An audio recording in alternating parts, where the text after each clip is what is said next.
There is a piece of mail that can cut your pay without anybody at your job signing off on it. You get one every year and you file it without reading past the first line. Marisol got a raise in January and was poorer by March. She administers benefits for a logistics company outside Columbus, which means her job is literally explaining insurance to other people. 3% effective the first pay period. She screenshotted the letter and sent it to her daughter Junie, who had just graduated. Then the mail started arriving. Her mortgage servicer wanted $84 more a month. Her health plan moved the deductible. Her homeowner's policy renewed at a number she read twice. None of it was a mistake. Every letter was correct, polite, and legally required. By March, she had taken a pay cut. Nobody had cut her pay. That's what this actually looks like, not foreclosures on the news. A woman with a raise, a job, and a house at her kitchen table with a calculator, not liking the answer. My name is Nick, and on this channel, we take the financial headlines apart and check the math ourselves. Because the headline is almost never the thing happening to you. If this one lands, hit like and subscribe, costs you nothing, helps me a lot. And before we go anywhere, 2 dates, because Wiped Out should come with a calendar attached or it's just noise, this fall, and 2032. One puts a 15% claim on millions of paychecks with no judge signing anything. The other takes $500 a month out of the average retirement check automatically with nobody voting for it. We're getting to both. But to understand why those dates land, you need something that's been happening quietly for 40 years, and it starts with a broken definition. Pew defines middle class as a household earning between 2/3 and double the national median. In this year's dollars, for a household of 3, that's about $54,700 at the floor and $163,200 at the ceiling. A family scraping through the month on $55,000 and a family clearing $160 are officially the same class. That's not a category. That's a shrug with a spreadsheet attached. And the stat everyone quotes is that this group is shrinking. 61% of American adults lived in a middle-class household in 1971. By 2023, 51. Except, here's what the Doom videos leave out, and I'm saying it early because I'd rather you trust me later. Most of the people who left went up. The upper income share nearly doubled. The lower share barely moved. Look only at the migration, and this is a story about Americans getting richer. So why doesn't it feel that way to you? Because the answer has almost nothing to do with your income. Here's the frame to carry through the rest of this.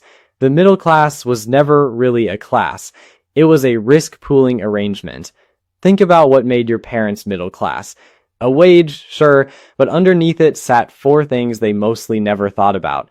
Housing one income could carry, healthcare an employer absorbed, a retirement somebody else was contractually on the hook for, an education that didn't need a 30-year balance sheet. Those weren't perks, those were the load-bearing walls. Somebody else held the risk. So who holds it now? You do. All 4 have been handed to you. You still get the paycheck. You now also get the deductible, the escrow adjustment, the market risk, and the repayment restructure. And nobody calls a meeting to tell you, because it doesn't happen in a meeting. It happens in envelopes. Roughly 11 of them from 11 different companies over about 14 months, every one boringly correct. A pay cut arrives once, and you notice. This arrives in installments, and each one is somebody's perfectly reasonable business decision. I won't walk you through all 11. Here are the 4 that do the most damage, starting with the big one. Marisol's older brother Grady is 58 and installs vac for himself. Last July, he was flat on his back in a crawlspace outside Dayton. Phone propped against a floor joist doing arithmetic between jobs because it was the only 20 free minutes he'd get. 104 degrees under that house. Spiders, and the number glowing on the screen was what it costs to keep his family insured for 1 year. Grady is the guy everyone points at when this comes up. Learn a trade.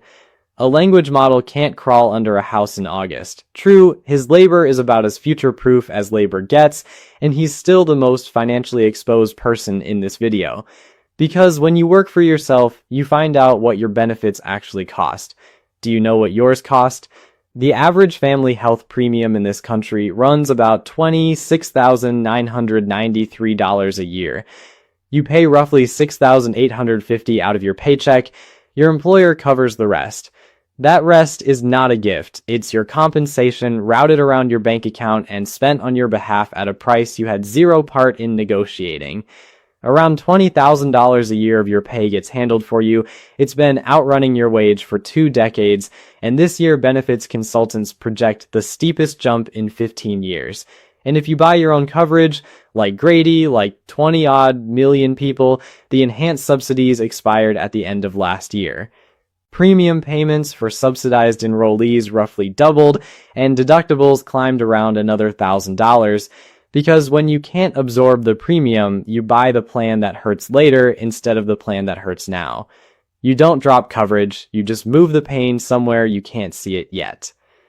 Grady's conclusion. From the crawl space, he pays more to insure himself than he pays